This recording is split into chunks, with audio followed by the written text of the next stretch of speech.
Hello guys, কেমন আছো সবাই? আশা করি সবাই ভালো আছো। একটা নতুন ব্লগে তোমাদের স্বাগতম। এই যে বার্থডে পার্টিতে অ্যাটেন্ড করতে চলে এসেছি আমার ভাই এক বোনের বার্থডে পার্টিতে। খুব সুন্দর সাজিয়েছে, সবাই মিলে আমাদের বাড়ির সবার নিমন্ত্রিত ছিল আমরা। তো সবাই মিলে একসঙ্গে এই গেট দিয়ে আস্তে আস্তে ঢুকছি। গেটটা কত সুন্দর সাজিয়েছে, ভালো লাগছিলো, তাই একটু ভিডিও করলাম এখান থেকেই। সবাই মিলে ভাই বোন কাকা কাকি সবাই মিলে একসঙ্গে সেই বার্থডে পার্টি অ্যাটেন্ড করার জন্য ঢুকে পড়েছি। খুব সুন্দর, লজটা অনেক বড় লজ, সবাই মিলে যাতে একসঙ্গে মজা করতে পারি সেই জন্য এই লজটা খুব ভালো লাগলো। ডান দিকে ফটো তোলার জায়গা, এইখানে খাওয়ার জায়গা তৈরি করা হয়েছে।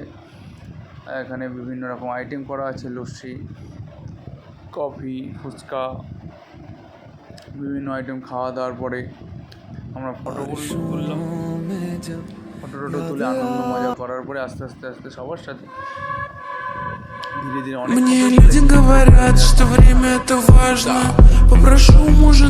গেলাম খাওয়ার টেবিল।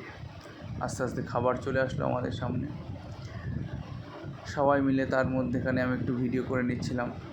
আমরা সবাই আমাদের বাড়ির সবাই দাদা বৌদির সাথে খেতে বসেছিলাম। সবাই মিলে গল্প করতে করতে একসঙ্গে খাওয়া শুরু করলাম। প্রথমে আসলো চিকেন কন্টিনেন্টাল রোল, খুব সুন্দর হয়েছে, রান্নাগুলো সবগুলোই ভালো হয়েছে।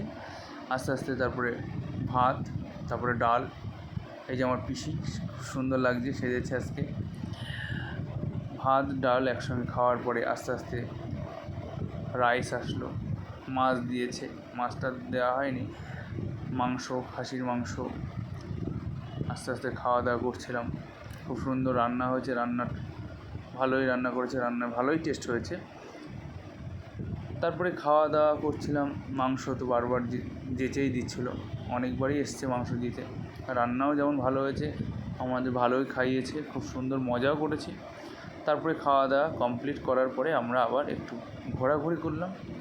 ঘোরাঘুরি করার পরে আমরা আমাদের বাড়ির উদ্দেশ্যে রওনা দিলাম। আমরা গাড়ি করে গেছিলাম, সেই গাড়ি করে বাড়ির উদ্দেশ্যে রওনা দিলাম। এখানেই ব্লগটা শেষ করছি। আশা করি ভালো লাগবে। ভালো লাগলে কমেন্ট, লাইক, শেয়ার, অবশ্যই সাবস্ক্রাইব অবশ্যই করবেন। টাটা।